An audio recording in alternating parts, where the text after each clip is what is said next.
क्या पूछा जा रहा है? पूछा जा रहा है आपके सामने कि दुर्गीकरण के पूरा अवशेष किस ताम्रपाषाण युगीन पूरा स्थल से प्राप्त हुए हैं? अक्सर आप पढ़ते हैं कि राज्य में सर्वप्रथम दुर्ग या किले के जो साक्ष्य हैं वो हमें मिले हैं कहाँ से? कालीबंगा से। कालीबंगा स्थल तो आप सब जानते हैं, हनुमानगढ़ जिले के अंदर घग्गर नदी के किनारे दक्षिण पश्चिमी दिशा के अंदर स्थित है। ठीक है, कालीबंगा। ये जो कालीबंगा स्थल है ये कांस्य युगीन सभ्यता है। कौन सी है ये? कांस्य युगीन सभ्यता। लेकिन यहाँ देखिए प्रश्न में क्या पूछा जा रहा है कि दुर्ग के जो पूरा अवशेष मिले हैं वो किस ताम्रपाषाण युगीन स्थल से मिले हैं? तो याद रखिएगा इसका आंसर हो जाएगा आपके सामने, वो है बालाथल। ये जो बालाथल स्थल है ये कहां पर है? तो याद रखिएगा उदयपुर के अंदर। और ये जो बालाथल है ये आहड़ सभ्यता का क्या है? केंद्र। और ये जो आपके सामने आहड़ सभ्यता है ये किस प्रकार की सभ्यता है? तो ताम्रपाषाण कालीन। ठीक है, यहां पर हो जाएगा आपके सामने option number 2 is correct answer. ठीक है, चलिए अगला क्वेश्चन देखिए। क्वेश्चन नंबर है आपके सामने 65। पूछा जा रहा है प्राचीनतम जुते हुए खेत के पुरातात्विक अवशेष किस सांस्कृतिक स्तर से प्राप्त हुए हैं? यानी कि जो जुते हुए खेत के अवशेष हैं, कई तो वन लाइनर क्वेश्चन आता है कई बार कि जुते हुए खेत के साक्ष्य कहां से मिले? तो याद रखिएगा कालीबंगा से मिले। और वो भी कैसे? दोहरे जुते हुए, मतलब एक साथ दो फसल बोने की कला। ठीक है, याद रखिएगा। तो पूछा ये जा रहा है कि ये जो जुते हुए खेत के साक्ष्य हैं ये हमें किस सांस्कृतिक स्तर से प्राप्त हुए हैं? तो आपको याद रखना है option number A is correct answer, पार्ग हड़प्पा कालीन युगीन संस्कृति। याद रखिएगा। ठीक है, पार्ग हड़प्पा युगीन संस्कृति, option number A is correct answer. याद रखिएगा। ठीक है, तो याद रखिएगा दोहरे जुते हुए खेत के साक्ष्य। ठीक है, चलिए आगे बढ़ते हैं। अगला क्वेश्चन क्या कह रहा है देखिए। क्वेश्चन नंबर है आपके सामने नेक्स्ट। पूछा जा रहा है किस शासक ने बूंदी में तारागढ़ दुर्ग का निर्माण करवाया था? बूंदी में ये जो तारागढ़ किला है ये बनाया गया है बरसिंह हाड़ा द्वारा। याद रखिएगा। ठीक है, option number 2 is correct answer. लेकिन इस तारागढ़ किले के बारे में टोड का एक कथन भी है। याद रखिएगा, टोड ने कहा था कि संपूर्ण रजवाड़े में सर्वश्रेष्ठ महल यदि किसी किले में बने हुए हैं तो ये वही है बूंदी का तारागढ़।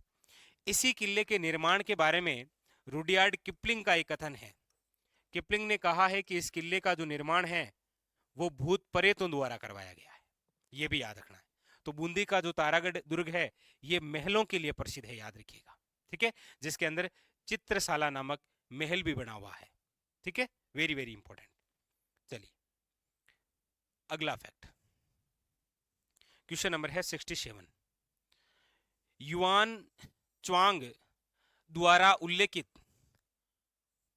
पोलिये तालों के रूप में किस स्थान की पहचान की गई है? युआन च्वांग द्वारा, याद रखिएगा, कौन सा स्थान? पोलियेतालो के रूप में किस स्थान की पहचान की गई है? तो याद रखिएगा बेराट। बेराट स्थल जो कि आपके जयपुर में बाण गंगा नदी के किनारे है। याद रखिएगा एक इसी प्रकार से स्थान और भी है, पिल्लो मोली। और पिल्लो मोली स्थान जो है वो कौन सा है? तो याद रखिएगा भीनमाल जालोर। ठीक है, वो कौन सा है? भीनमाल जालोर। अच्छा क्वेश्चन है ये भी। ठीक है, चलिए अगले क्वेश्चन की ओर। क्वेश्चन नंबर है आपके सामने 68। क्या पूछा जा रहा है? पूछा जा रहा है एगमार्क अधिनियम 1937 किसके अंतर्गत आता है? कौन सा विभाग है या कौन से निदेशालय के तहत है? तो याद रखिएगा ये है आपके विपणन एवं निरीक्षण निदेशालय के तहत। Option number 2 is correct answer. याद रखिएगा। ठीक है, चलिए अगला क्वेश्चन देखिए।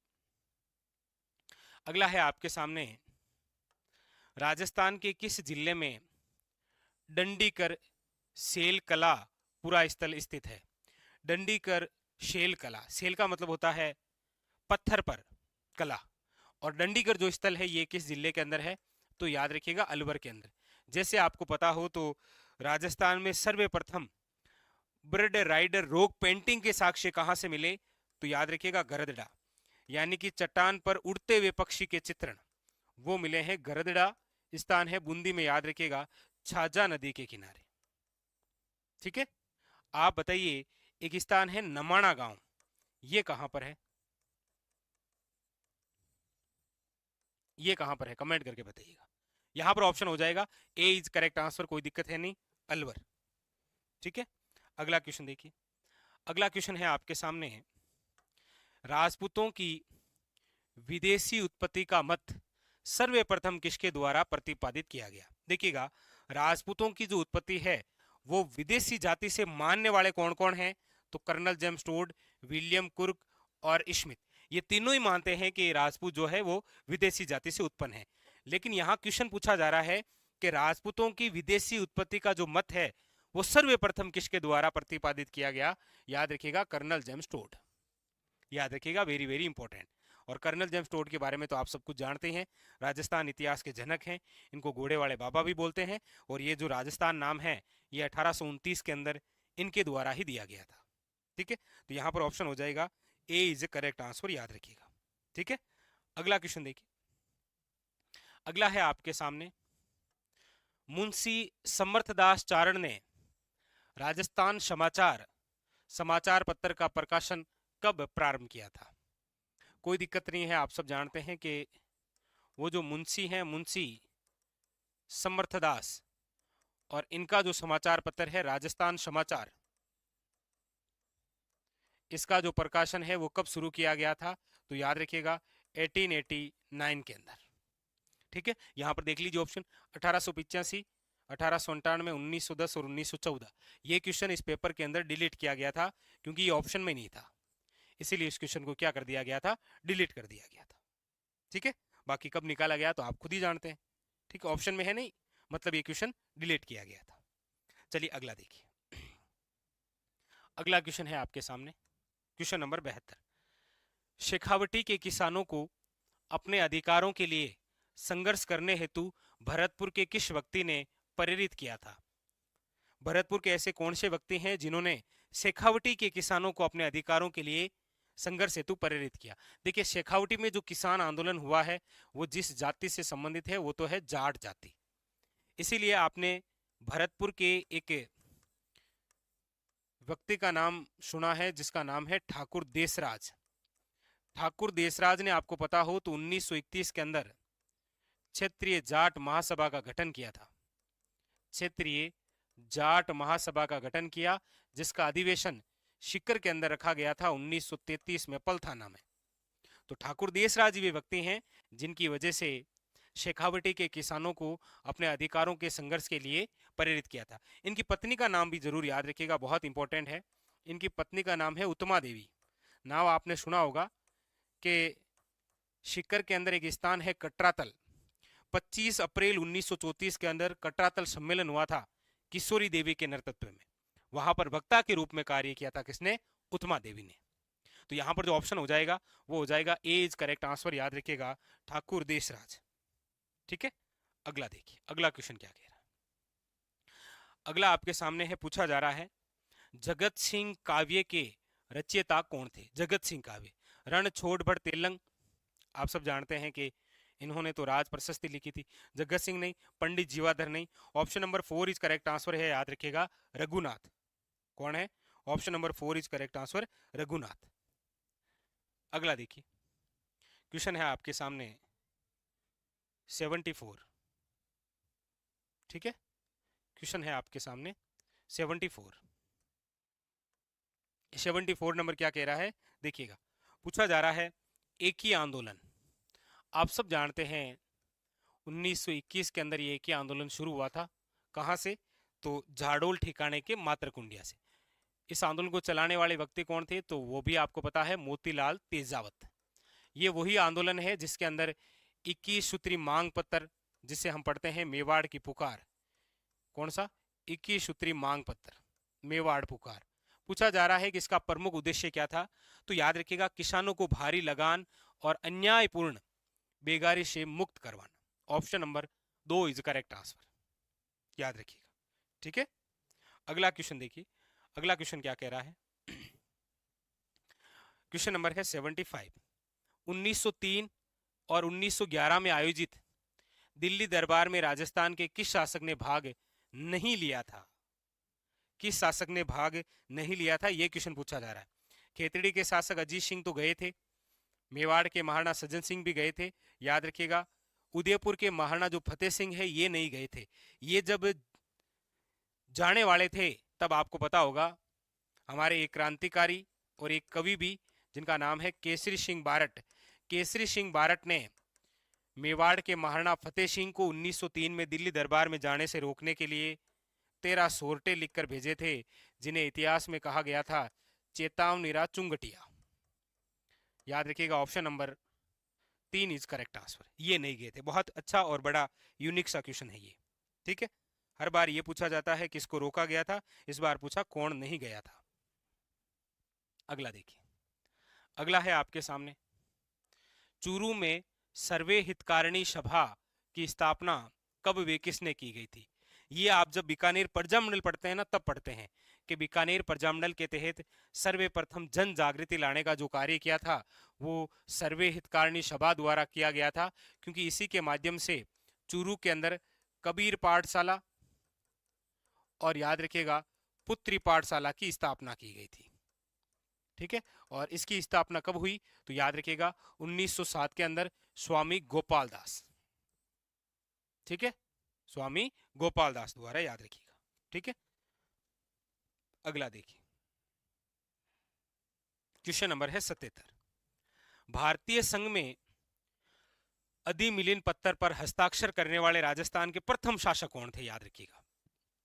तो प्रथम शासक जो थे वो बीकानेर के, याद रखिएगा, शार्दुल सिंह थे। Option number 3 is correct answer. Bharat में विले पत्थर पर हस्ताक्षर करने वाले प्रथम शासक कौन थे तो याद रखिएगा बीकानेर के शार्दुल सिंह। ठीक है, अगला देखिए, अगला है आपके सामने क्वेश्चन नंबर 78। गोविंद गुरु के विषय में निम्न में से कौन सा कथन असत्य है? गोविंद गुरु बंजारा जाति के थे, आप कहेंगे बिल्कुल सर सही है। गोविंद गुरु का जो जन्म है वो 1858 में डूंगरपुर के पालपट्टा में हुआ। आप कहेंगे सर गोविंद गुरु का जो जन्म है वो 1858 ईस्वी के अंदर डूंगरपुर के बांसिया ग्राम में हुआ था, बांसिया ग्राम के बंजारा परिवार में। तो यहाँ पर जो दिख रहा है फिलहाल तो 2 नंबर है, बाकी और देखते हैं।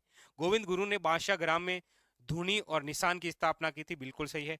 गोविंद गुरु ने भिल्लों को धर्म और सत्य के मार्ग पर चलने का उपदेश दिया था, ये भी सही है। 2 जो फैक्ट है वो गलत है। इनका जो जन्म है वो डूंगरपुर जिले के बांसिया ग्राम के बंजारा परिवार में हुआ था, यह आपको याद रखना है। ठीक है, अगला देखिए, क्वेश्चन नंबर है आपके सामने 79। क्या कह रहा है? पूछा जा रहा है रुकनुद्दीन, साहेदीन, रशीद और कासिम किस चित्रकला शैली से संबंधित है? चारों ही नाम आपको मुस्लिम नाम लग रहे हैं और आप सब जानते हैं कि हमारे राजस्थान की एकमात्र ऐसी शैली जिसके अंदर सर्वाधिक जो चित्रकार हैं वो मुस्लिम हैं, और वो कौन सी है? याद रखिएगा बीकानेर शैली। अच्छा, बीकानेर शैली की अपनी और विशेषता है। बीकानेर शैली वे शैली है जिसके चित्रकार पेंटिंग बनाने के बाद में स्वयं का, अपने पिता का और तिथि अंकित किया करते थे। जैसे कोई पेंटिंग बने यहाँ पर, फिर यहाँ पर लिखा करते थे पेंटर घनश्याम, ठीक है, और अपने पिता का और मोबाइल नंबर। ठीक है, इस प्रकार से अभी लिखते हैं ना, ऐसे हम देखते हैं घरों में अक्सर ऐसे मोबाइल नंबर लिख रखे होते हैं। पहले क्या करते थे, स्वयं का, अपने पिता का और तिथि अंकित किया करते थे। ठीक है, अगला देखिएगा, क्वेश्चन नंबर है 80। क्या पूछ रहा है? पूछा जा रहा है त्रिकुटाकृति का 99 बुर्जों वाला दुर्ग कहां पर है? अब आप सब जानते हैं कि राजस्थान में सर्वाधिक बुर्जों वाला और त्रिकुटाकृति यानी कि त्रिकुटी पहाड़ी पर कौन सा है? तो आप कहेंगे सर वो है जैसलमेर सोनार किला। Option number A is correct answer, याद रखिएगा। ठीक है, चलिए क्वेश्चन नंबर है आपके सामने 81। क्या पूछा जा रहा है? पूछा जा रहा है कछावा राजवंश की प्रथम राजधानी कहां थी? आप सब जानते हैं कि कछावा जो राजवंश है इसकी टोटल 4 राजधानियां थी। कौन कौन सी? देखो, सबसे पहले बनी थी दोसा। दौसा के बाद में बनी थी जमुआ रामगढ़, जमुआ रामगढ़ के बाद में बनी थी आमेर, और आमेर के बाद में बनी थी, याद रखिएगा, जयपुर। Very very. दौसा और जमुआ रामगढ़ 1137 में बनी थी, आमेर 1207 में बनी थी, जयपुर बनी थी 1727 में। याद रखिएगा, ये क्वेश्चन पूछा गया है कि कछावा वंश की सर्वाधिक समय तक रहने वाली राजधानी कौन सी है? आमेर। कितने वर्षों तक रही? तो ये आप आइडिया निकाल सकते हैं। ठीक है, याद रखिएगा। चलिए अगले क्वेश्चन। अगला क्वेश्चन है आपके सामने, स्वतंत्रता प्राप्ति के समय राजस्थान में क्षेत्रफल की दृष्टि से सबसे बड़ी रियासत कौन सी है? देखिएगा, सबसे प्राचीन रियासत पूछे तो मेवाड़ है, सबसे नवीन पूछे तो झालावाड़ है, क्षेत्रफल के आधार पर सबसे बड़ी पूछे तो फिर याद रखिएगा मारवाड़ है, क्षेत्रफल के आधार पर सबसे छोटी पूछे तो शाहपुरा है। ठीक है, और जनसंख्या की दृष्टि से सबसे बड़ी पूछे तो जयपुर है, और जनसंख्या की दृष्टि से छोटी पूछे तो वो शाहपुरा है। ठीक है, याद रखिएगा। चलिए अगला क्वेश्चन लीजिए, स्वामी दयानंद सरस्वती द्वारा किस वर्ष में उदयपुर में एक सामाजिक संस्था परोपकारिणी सभा का गठन किया गया था? स्वामी दयानंद सरस्वती द्वारा 1875 के अंदर, तो याद रखिएगा, मुंबई के गिरगांव में आर्य समाज की स्थापना की गई थी, और 1883 के अंदर किसकी स्थापना हुई थी? याद रखिएगा, परोपकारिणी सभा की। किसकी हुई थी? परोपकारिणी सभा की। ठीक है, अगला देखिए, किस लोक देवता की पत्नी सती नहीं हुई थी? बताइए, किस लोक देवता की पत्नी सती नहीं हुई थी? देखिएगा, पाबू जी की जो पत्नी है वो सती हुई थी, आप सब जानते ही हैं। ठीक है, देवल चारने की गाय बचाने गए थे। तेजा जी की पत्नी है वो भी सती हुई थी, लाचा गुजरी की गायों की रक्षा की थी। गोगा जी की जो पत्नी है वो भी सती हुई थी। तो फिर बचे कौन ऑप्शन में? A, Harbu ji. Option number A is correct answer, याद रखिएगा। ठीक है, चलिए अगला देखते हैं क्वेश्चन। क्वेश्चन नंबर है आपके सामने 85। क्या कह रहा है? देखिए, पूछा जा रहा है आपको, चित्तौड़ का कुंभ स्वामी मंदिर किस देवता को समर्पित है? कई बार तो यह पूछा जाता है कि कुंभ स्वामी मंदिर किस किले में है? याद रखिएगा, चित्तौड़गढ़ के अंदर। किस किले में है? चित्तौड़गढ़ के अंदर। यहां पूछा जा रहा है कि किस देवता को समर्पित है। देखिएगा, ये निर्माण किसने करवाया था? सिंपल सी बात है, कुंभा ने। कुंभा के आराध्य देव कौन है? आप कहेंगे सर, कुंभा के जो आराध्य देव हैं वो है भगवान विष्णु। तो कुंभा ने जो भी बनाया है वो किसे समर्पित किया है? भगवान विष्णु को, याद रखिएगा। ठीक है, चाहे वो विजय स्तंभ भी क्यों ना हो, वो भी भगवान विष्णु को ही समर्पित है। ठीक है, पूछा जा रहा है आपके सामने कि राजस्थान की किस सभ्यता को ताम्रवती नगरी के रूप में भी जाना जाता है? ऐसी कौन सी सभ्यता है जिसे ताम्रवती नगरी के रूप में जाना जाता है? ऑप्शन है आपके सामने बागोर, ऑप्शन है आहड़, ऑप्शन है बालाथल, और ऑप्शन है इसवाल। देखिए, ताम्रवती नगरी की आप बात करते हैं तो आप कहेंगे सर, ताम्रवती नगरी जिसे हम कहते हैं वो है आपके आहड़ स्थल। ये जो आहड़ स्थल है, याद रखिएगा, ये उदयपुर जिले के अंदर है, और ये कौन सी नदी के किनारे है? तो याद रखिएगा, आयड़ नदी के किनारे। इसकी जो खोज है वो याद रखिएगा किसके द्वारा की गई है?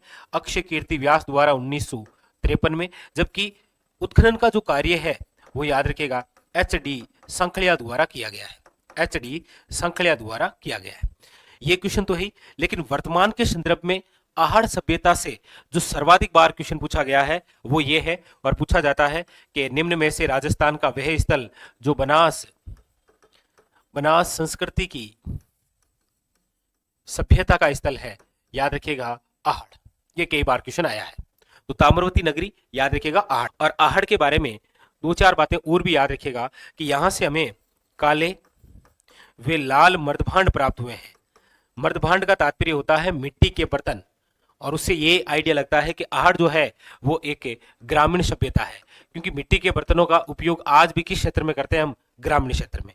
तो आहड़ एक ग्रामीण सभ्यता है। इसके अलावा याद रखिएगा पुरुष प्रधान रही है, यानी कि पितृसत्तात्मक है, और याद रखिएगा शुंग परिवार की भी परंपरा यहाँ पर रही है। ठीक है, तो आहड़, कालीबंगा, बेराट और गणेश्वर, ये चारों ही सभ्यताएं इंपॉर्टेंट है, यहां से आपके एग्जाम में क्वेश्चन आता है। ठीक है, चलिए आगे बढ़ते हैं। अगला क्वेश्चन, अब ये तो मैथ का है, इसको तो छोड़िए। अगला क्वेश्चन आपके सामने ये रहा, लीजिए। क्वेश्चन है कि निम्न में से कौन सा शासक महाराणा जगत सिंह के पश्चात मेवाड़ की गद्दी पर बैठा। देखिए आजकल जो क्वेश्चन है वो इसी सेगमेंट में पूछे जाते हैं, या तो मेवाड़, मारवाड़, आमेर, चौहान जो भी है, किसी वंश का जो प्रसिद्ध राजा रहा है उसके बाद में अगला शासक कौन बना, ऐसा क्वेश्चन आजकल ज्यादा पूछा जा रहा है। जैसा कि आपके सामने है कि निम्न में से कौन सा शासक महाराणा जगत सिंह के पश्चात मेवाड़ की गद्दी पर बैठा था, महाराणा करण सिंह, महाराणा राज सिंह, महाराणा अमर सिंह फर्स्ट या महाराणा अमर सिंह सेकंड। देखिए करण सिंह की आप बात करेंगे तो ये तो महाराणा प्रताप के पोते हैं, ठीक है, यानी कि अमर सिंह फर्स्ट के बाद में कौन बना है तो करण सिंह। अमर सिंह फर्स्ट किसके बाद में बने तो महाराणा प्रताप। अब आपके सामने दो ही ऑप्शन है, या तो आप कहेंगे सर महाराणा राज सिंह है या फिर महाराणा कौन सा है, अमर सिंह सेकंड। यहां पर पूछा गया आपके सामने कि निम्न में से कौन सा शासक महाराणा जगत सिंह के पश्चात मेवाड़ की गद्दी पर बैठा, तो याद रखिएगा इसका जो राइट आंसर है वो है आपके ऑप्शन नंबर 2 महाराणा राज सिंह। और महाराणा राज सिंह जो है याद रखिएगा इनका जो टाइमिंग रहा है वो रहा है 1652 से लेकर 1680। याद रखिएगा मेवाड़ के जो महाराणा है राज सिंह, ये दो मुगल बादशाहों के समकालीन है। किन किन के, एक तो याद रखिएगा शाहजहां और एक याद रखिएगा औरंगजेब, शाहजहां और औरंगजेब। अच्छा इसके अलावा ये भी याद रखिएगा कि शाहजहां द्वारा राज सिंह को 5000 की मनसबदारी दी गई, जबकि औरंगजेब द्वारा याद रखिएगा इनको 6000 की क्या दी गई थी, मनसबदारी। ये भी इंपॉर्टेंट है। और महाराणा जो राज सिंह है याद रखिएगा इन्हें एक उपाधि भी है जिसे आप पढ़ते हैं विजय कटकातु। कौन सी उपाधि है, विजय कटकातु। और इसके अलावा याद रखिएगा इसे कहा जाता है हाइड्रोलिक रूलर, ये भी इंपॉर्टेंट है। और ये महाराणा राज सिंह वही है, राज सिंह और औरंगजेब के मध्य एक विवाद हुआ था आपको पता हो तो किशनगढ़ की राजकुमारी है जिसका नाम है चारुमती, ये भी आप सुनते हैं। तो यहां पर जो ऑप्शन है वो हो जाएगा आपके सामने 2 इज द करेक्ट आंसर, ठीक है, याद रखिएगा, वेरी वेरी इंपॉर्टेंट। चलिए आगे बढ़े, अगला क्वेश्चन क्या कह रहा है वो देखिए। क्वेश्चन नंबर है आपके सामने 5, लीजिए। और बहुत ही इंपॉर्टेंट क्वेश्चन और सर्वाधिक बार पूछा गया ये क्वेश्चन है, सबसे ज्यादा चर्चा में। द अर्ली चौहान डायनेस्टीज पुस्तक के लेखक कौन है, जी.एन. मिश्रा, दशरथ शर्मा, के.एस. गुप्ता या जी.एच. ओझा। याद रखिएगा इसका जो राइट आंसर है वो है option number 2 is correct answer, Dasharath Sharma.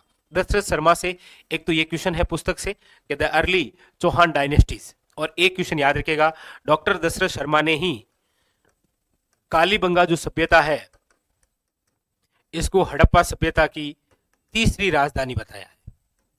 यह भी इंपॉर्टेंट क्वेश्चन है। डॉक्टर दशरथ शर्मा ने कालीबंगा को कौन सी राजधानी बताया है, याद रखिएगा हड़प्पा सभ्यता की तीसरी राजधानी, ठीक है, यह भी इंपॉर्टेंट है। लीजिए अगला क्वेश्चन लीजिएगा। क्वेश्चन नंबर है आपके सामने 6।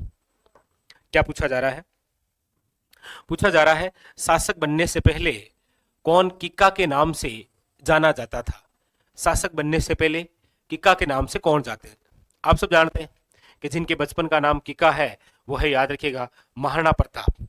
महाराणा प्रताप से इंपॉर्टेंट फैक्ट याद रखिएगा, एक तो इनका जो जन्म है वो हुआ है 9 मई 1540, याद रखिएगा, ठीक है, वेरी वेरी इंपॉर्टेंट। एक इनकी जो मृत्यु हुई है वो हुई है याद रखिएगा 1597 में। तो एक तो क्वेश्चन ये बनता है कि महाराणा प्रताप की जो मृत्यु है वो कितनी आयु में हुई थी, याद रखिएगा 57 वर्ष की आयु में, ऐसा भी क्वेश्चन बनता है। एक याद रखिएगा 1572 के अंदर इनका राज्य अभिषेक हुआ था, राजा बने थे। तो पूछा जा सकता है कि कितनी आयु में ये राजा बने, याद रखिएगा 32 वर्ष की आयु में ये गद्दी पर बैठे थे, ठीक है। राज्य अभिषेक 2 बार हुआ था, एक बार तो आपके महादेव बावड़ी गोगुंदा में और दूसरी विधिवत रूप से कुंभलगढ़ में। जब दूसरी बार विधिवत रूप से हुआ था कुंभलगढ़ में तो याद रखिएगा उस समय मारवाड़ के राव चंद्रसेन भी मौजूद थे, ठीक है।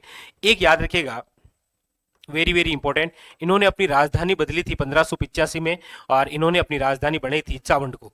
अभी आपको पता हो एग्जाम के अंदर यही पूछा गया था कि चावंड जो राजधानी है वो महाराणा प्रताप की कितने वर्षों तक रही थी, तो याद रखिएगा 1585 से लेकर 1597 तक ये जो चावंड राजधानी है ये महाराणा प्रताप की रही, क्योंकि 85 में राजधानी बनी और 97 में महाराणा प्रताप की क्या हो गई, मृत्यु। तो आप देखेंगे 85 से लेकर 97 यानी कि 12 वर्षों तक चावंड जो राजधानी है वो महाराणा प्रताप की रही। तो ऐसा भी क्वेश्चन पूछा गया, याद रखिएगा, ठीक है। तो ऐसा भी पूछा जा सकता है कितनी आयु में मृत्यु हुई। और याद रखिएगा किक्का के नाम से आप जिन्हें जानते हैं वो है आपके महाराणा प्रताप, जिन्हें कहा जाता है हल्दी घाटी का शेर, हल्दी घाटी का शेर। अच्छा इसके अलावा वेरी वेरी इंपॉर्टेंट और भी बात इंपॉर्टेंट याद रखिएगा कि ये जो महाराणा प्रताप है इनके गुरु का नाम क्या है। तो याद रखिएगा महाराणा प्रताप के गुरु का नाम है राघवेंद्र। क्या नाम है, राघवेंद्र। और इसके अलावा और इंपॉर्टेंट महाराणा प्रताप के पंडित जी कौन है, तो याद रखिएगा चक्रपाणी मिश्र। कौन है, चक्रपाणि मिश्र। बस आप मुझे एक कमेंट करके जरूर बताइएगा कि ये जो चक्रपाणि मिश्र है इनके द्वारा रचित ग्रंथ कौन से हैं, क्योंकि स्कूल वाक्यता जैसे एग्जामों के अंदर इस प्रकार के क्वेश्चन आते हैं। अब ये आप स्वयं मुझे कमेंट करके जरूर बताइए, ठीक है। तो यहां पर जो ऑप्शन हो जाएगा वो है आपके सामने 2 इज द करेक्ट आंसर, ठीक है। लीजिए अगला क्वेश्चन। अगला क्वेश्चन है आपके सामने कि अलाउद्दीन खिलजी ने 1311 में जालोर को जीतकर उसका नाम क्या रखा था। देखिए अलाउद्दीन खिलजी की हम बात करते हैं, यहां से 3 प्रकार के क्वेश्चन पढ़ सकते हैं। एक तो याद रखिएगा इनके अभियानों का क्रम, काफी बार पूछा जाता है कि अलाउद्दीन खिलजी का राजस्थान में जो अभियान है उनका सही क्रम क्या है। तो याद रखिएगा सबसे पहले रणथंभौर, वेरी वेरी इंपॉर्टेंट, याद रखिएगा रणथंभौर 1301। फिर है आपके चित्तौड़गढ़, याद रखिएगा, ठीक है। फिर है आपके चित्तौड़गढ़, और ये जो चित्तौड़गढ़ अभियान है याद रखिएगा 1303। उसके बाद में है आपके याद रखिएगा सिवाना, सिवाना है आपके 1308, ये 3, ये 1308। और फिर है आपके जालोर, जालोर कब है तो याद रखिएगा 1311। ये क्रम पूछा जा सकता है अभियानों का, और इनमें से याद रखिएगा वेरी वेरी इंपॉर्टेंट, एक तो इन्होंने चित्तौड़ का नाम बदलकर किया था, याद रखिएगा खिजराबाद। लेकिन आजकल क्वेश्चन ऐसे पूछे जाते हैं कि अलाउद्दीन खिलजी ने चित्तौड़गढ़ का नाम बदलकर खिजराबाद किया, इसका उल्लेख किस अभिलेख में है। तो आप याद रखिएगा धाइबी पीर दरगाह का अभिलेख, जो कि चित्तौड़गढ़ में है, तो इस अभिलेख में ये उल्लेख मिलता है। और याद रखिएगा ये जो नाम खिजराबाद किया है ये इन्होंने अपने पुत्र खिजर खां के नाम पर किया है, ठीक है, याद रखिएगा। अच्छा शिवाना जो है याद रखिएगा इसका नाम बदलकर इन्होंने खेराबाद किया था, और जालोर जीतकर इन्होंने नाम जलालाबाद किया था। तो इनके अभियानों का क्रम और इनके द्वारा जो नाम बदले गए हैं वहां से क्वेश्चन पूछा जाता है। याद रखिएगा अलाउद्दीन जो खिलजी हैं ये दिल्ली सल्तनत के सुल्तान है, और इनका टाइमिंग जो रहा है वो याद रखिएगा 1296 से लेकर 1316 तक रहा है अलाउद्दीन खिलजी का। अलाउद्दीन खिलजी याद रखिएगा जिनके बचपन का नाम है अली गुरशाप, वेरी वेरी इंपॉर्टेंट, याद रखिएगा। इन्हें कहा जाता है शिकेंद्र सानी, याद रखिएगा द्वितीय शिकेंद्र कहा जाता है, शिकेंद्र सानी। अलाउद्दीन खिलजी के यदि प्रशासन की हम बात करेंगे तो याद रखिएगा एक तो इन्होंने बाजार नियंत्रण प्रणाली, वेरी वेरी इंपॉर्टेंट, याद रखिएगा कौन सी, बाजार नियंत्रण प्रणाली, यानी कि एक देश एक दाम, याद रखिएगा। इसके अलावा याद रखिएगा घोड़े दागने की परंपरा, और सैनिकों के हुलिया रखने की परंपरा भी इन्होंने ही शुरुआत की थी भ्रष्टाचार को रोकने के लिए, वेरी वेरी इंपॉर्टेंट, ये भी याद रखिएगा। इसके अलावा अलाउद्दीन खिलजी की हम बात करते हैं तो याद रखिएगा इन्होंने उत्तर भारत पर अभियान करने के लिए उल्लुक खां और नुसरत खां को भेजा था, जबकि दक्षिण भारत में अभियान के लिए मलिक काफूर को भेजा था, ठीक है। तो इस प्रकार से ये प्रशासनिक से भी क्वेश्चन अच्छे बनते हैं, ठीक है। यहां पर जो ऑप्शन हो जाएगा वो हो जाएगा आपके सामने 3 नंबर जलालाबाद, याद रखिएगा, ठीक है। चलिए अगला क्वेश्चन, अब ये तो आपके रीजनिंग वगैरह आ गई। है कि वीर भारत सभा की स्थापना से संबंधित क्रांतिकारी कौन था, बताइए, वेरी वेरी इंपॉर्टेंट। वीर भारत सभा की स्थापना से संबंधित क्रांतिकारी बाल मुकुंद बिस्सा, अर्जुनलाल शेट्टी, माणिक्यलाल वर्मा या केसरी सिंह बारड। देखिए बाल मुकुंद बिस्सा की आप बात करेंगे तो याद रखिएगा इन्हें राजस्थान का जतिन दास कहा जाता है, राजस्थान का जतिन दास। बाल मुकुंद जो बिस्सा है याद रखिएगा इनकी जो मृत्यु है वो जयपुर जेल के अंदर भूख हड़ताल से हुई थी 1942 में, इसीलिए इनको क्या कहा गया है, राजस्थान का जतिन दास। वैसे बाल मुकुंद जो बिस्सा है उनका जो जन्म है वो 1908 के अंदर याद रखिएगा पीलवा गांव में हुआ था, ठीक है। अर्जुनलाल शेट्टी आप सब जानते ही हैं कि अर्जुनलाल शेट्टी के बारे में अर्जुनलाल शेट्टी ने एक कथन कहा था, कहते हैं कि जब इनको चोमू, याद रखिएगा इंपॉर्टेंट, चोमू ठिकाने का जिलाधीश नियुक्त किया गया था माधो सिंह द्वारा, माधो सिंह कौन सा, सेकंड, तब इन्होंने कहा था कि यदि अर्जुनलाल नौकरी करेगा तो फिर अंग्रेजों को भारत से बाहर कौन निकालेगा, बड़े ही इंपॉर्टेंट है, याद रखिए। माणिक्यलाल वर्मा याद रखिएगा जिन्हें आप मेवाड़ का गांधी कहते हैं, माणिक्यलाल वर्मा, जिनकी पुस्तक भी है याद रखिएगा मेवाड़ की वर्तमान अवस्था, ये भी काफी इंपॉर्टेंट है, याद रखिएगा, ठीक है। और यहां पूछा गया वीर भारत सभा की स्थापना याद रखिएगा केसरी सिंह बारड, लेकिन पूछा जाए कब की गई थी तो 1910 में, और कहां पर की गई थी याद रखिएगा कोटा में, ये भी इंपॉर्टेंट क्वेश्चन होते हैं। वीर भारत सभा 1910 कोटा, केसरी सिंह बारड। और केसरी सिंह बारड आप सब जानते हैं ये वही है जिन्होंने मेवाड़ के महाराणा जो फतेह सिंह है वो आपके लॉर्ड कर्जन के दरबार में जा रहे थे 1903 में, उनको रोकने के लिए 13 सोटे लिखे थे जिन्हें इतिहास में क्या कहा गया है, चेतावनी चुंगटिया। याद रखिएगा, इंपॉर्टेंट।